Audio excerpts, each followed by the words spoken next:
Allow me to apologize already for how cringy this video is going to be. Little engine go, bin go, I'm losing control. Heroin and blow, Marilyn Monroe, overdid the dose. Time to rip pro, up the innuendo, like a window. Little engine go.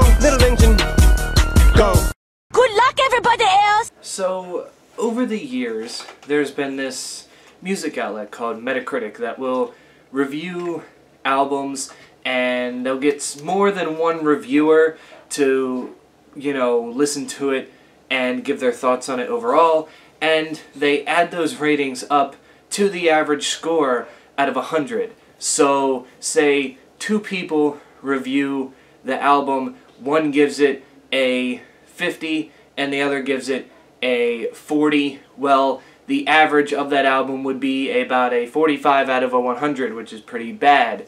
And pretty much every album they've reviewed has gotten a 33 or higher, except one, which is seen as the worst Metacritic album score ever. It's a pretty interesting one. It's Kevin Federline, Play with Fire, which was released on October 31st of 2006, so happy Halloween, I guess. It was produced by Britney Spears, or she was one of the many producers, but the main one, and of course, why wouldn't she be? He knocked her up. They had a kid together, so that was a thing for a little while. Let me just tell you how low this was rated. This was rated a 15 out of a 100. A 15. The next lowest rated record that Metacritic has ever scored is Limp Bizkit's 2003 album Results May Vary, which has a 33. So even that album is 18% ahead of the worst album. So Limp Bizkit's Results May Vary still beats that by a pretty significant margin, to say the least, even though that album is also terrible.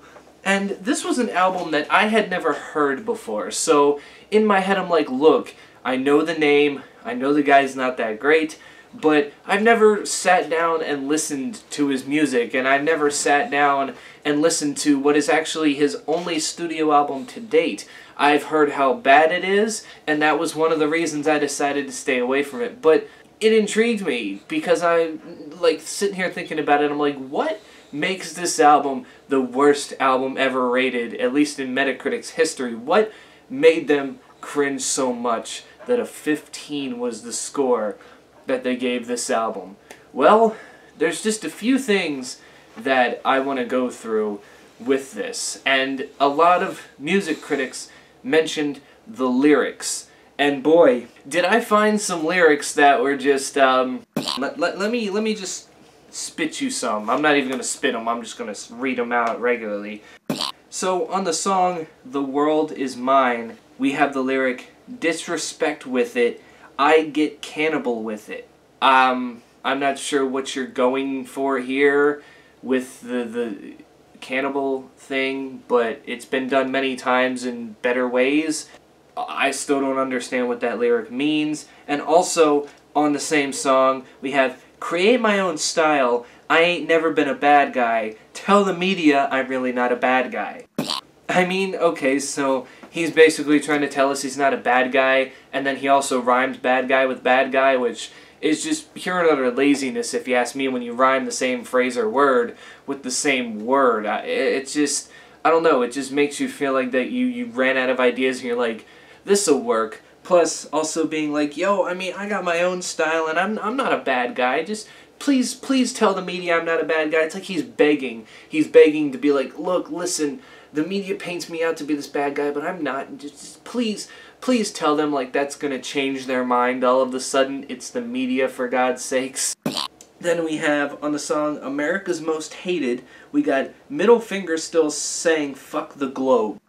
I don't know what he's referring to here, but in my head, I think he means like the Earth globe, like that kind of globe, and it's just really weird to me that someone would have their middle finger up and be like, yeah, take this globe, like the globe did anything to hurt his feelings at all.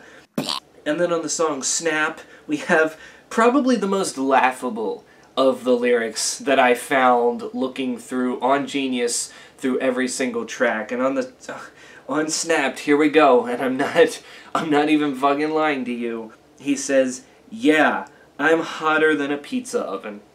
So, this metaphor, you're comparing yourself to a pizza oven. Is that supposed to be badass, or what? Because you're a rapper and you're saying, yeah, you know, I'm a pizza oven. And in my head I'm just like, he really thought that was some like gangster bars, some gangster shit right there. I don't know. Like, I laughed so hard hearing it when I listened to the album, and then when I saw it on Genius and was like, that is the actual lyric, that is fucking hilarious, that he thought that this was remotely clever, that he thought this was remotely just like pimp of him to do. Pimp is also a recurring word throughout his album, which we will get to that in a second. Then we have on the song Dance with a Pimp, oh god, the pimp word is back again. He says, K-Fed, I'm the pimp of all pimps. There are plenty of other rappers who have done the pimp persona very well and have never used the term, I'm the pimp of all pimps. I don't know, that just doesn't seem like a very great lyric to me. On the same song, he says, hands in the pants, put your ass like this. So is he telling me to strike a pose? I mean, because only thing I can think of is you putting your hands in your pants and then, like, doing that little, like, pose, like the bend. I still don't understand where he's going with that. Put your ass like this. Plus, at the same time, we can't see what he's doing, so when he says put your ass like this, we're kind of like, well, there's many different ways you can, like, stick your ass out, so what exactly do you want me to do here? It's, you know, a line like that is more visual than it is, I guess, it's better seen than said in this case, and it's just not a clever lyric.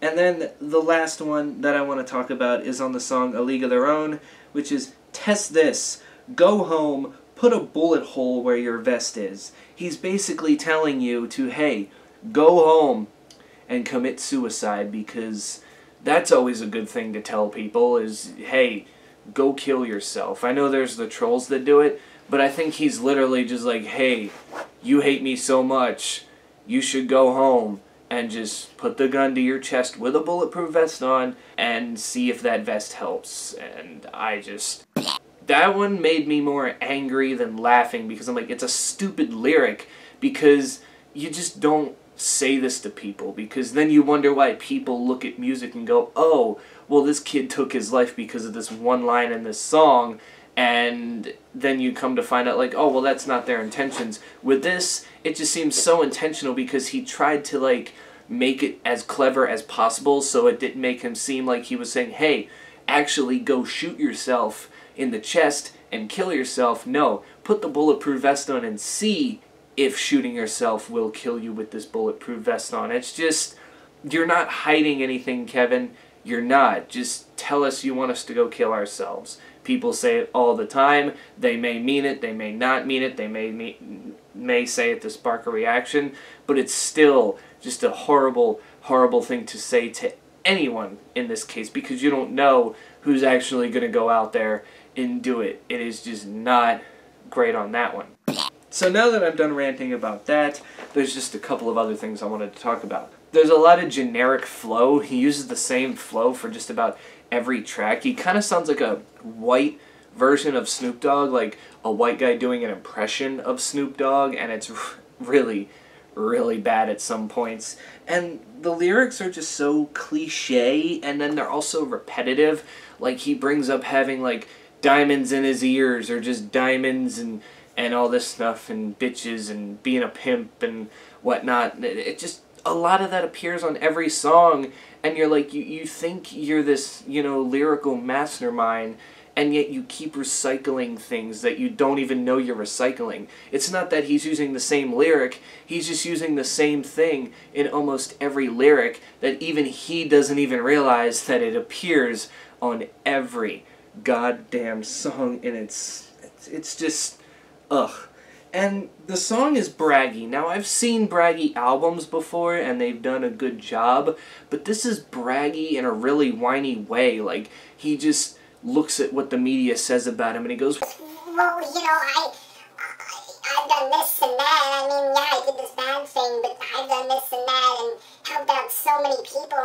And it's like, I get it that you can help people and also make mistakes, but you're just at this point crying for the attention, you know, and it just gets to a point where you get tired of it. This album is 13 tracks long, 14 if you count the bonus hidden track on it, and every single song, I'm the greatest, people talk shit about me when they shouldn't, they said I should be dead, which was never said by anyone anywhere. I can probably bet you that. No news outlet goes, oh, this rapper that should be dead. No one says that in this case. And yeah, looking at it now, I can see why this is his only studio album, because of all the hate it got. I don't think there is one person in this world that will even remotely give this a passing grade, which is a 60 or higher.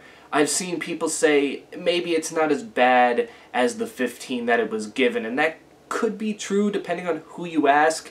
Me, myself, I don't necessarily know if I agree with the 15 out of 100 rating, but it's pretty bad for what it is. There are some beats that actually do pretty well, but for the most part nothing fantastic, and you figure for a guy who's a DJ who probably comes up with a lot of these beats that he would be able to do a lot better, but that's just not the case, and this album is left being bloated and just so undermined, and it just felt like he put this out, so little effort, recycled a lot of things and said, this is the best I've got. And to this day, he's released a couple of songs, a couple of EPs, but he has never followed up this album. This is his only studio album to date, and I don't know if it's just because he's not one of those guys that just wants to release an album anymore, or maybe he made that decision after he saw the critical backlash that this album was getting and the negativity it was receiving, that he just kind of not necessarily disappeared, but has definitely lessened over time, and we don't hear from him pretty much anymore. I mean, he was basically big in the early to mid 2000s, and also mainly for, like I said, not his music, but knocking out Britney Spears early on. And then once they got divorced, everything just kind of, both of them actually kind of tailed off, but Britney Spears was able to make somewhat of a mini comeback, whereas Kevin Federline is just doing some things, but it's not like he's huge or anything. It's not like when he came back it was like, oh God, listen to this new Kevin Federline song. No. As a matter of fact, you know what this Kevin Federline album reminds me of? The 2 new Tommy Lee songs. The Metallica drummer, he just made 2 new rap songs. He's not rapping in them, but good God, are they awful. They just feel like something from 2006 that Kevin Federline would have wrote and said, this is what I want. And it was just garbage all the way. And I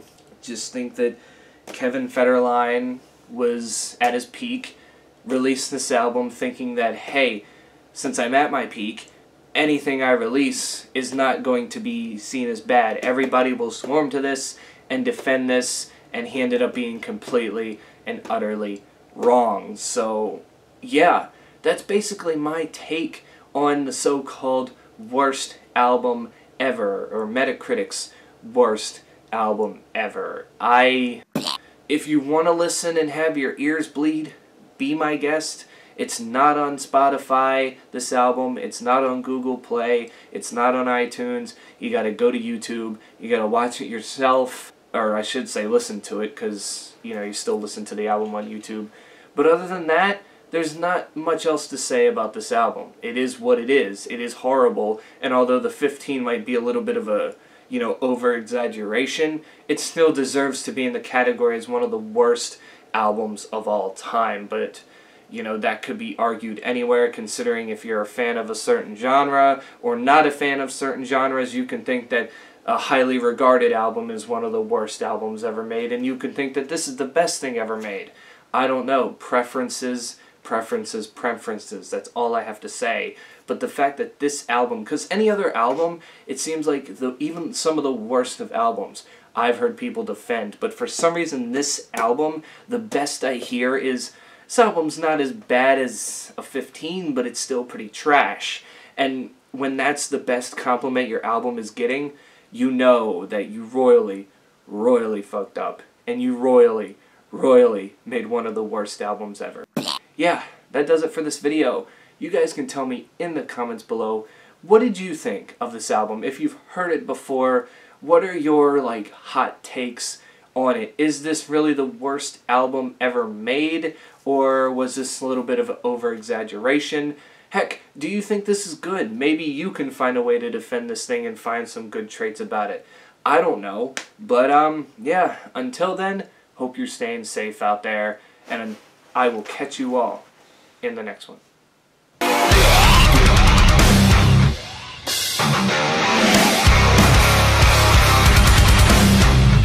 Go.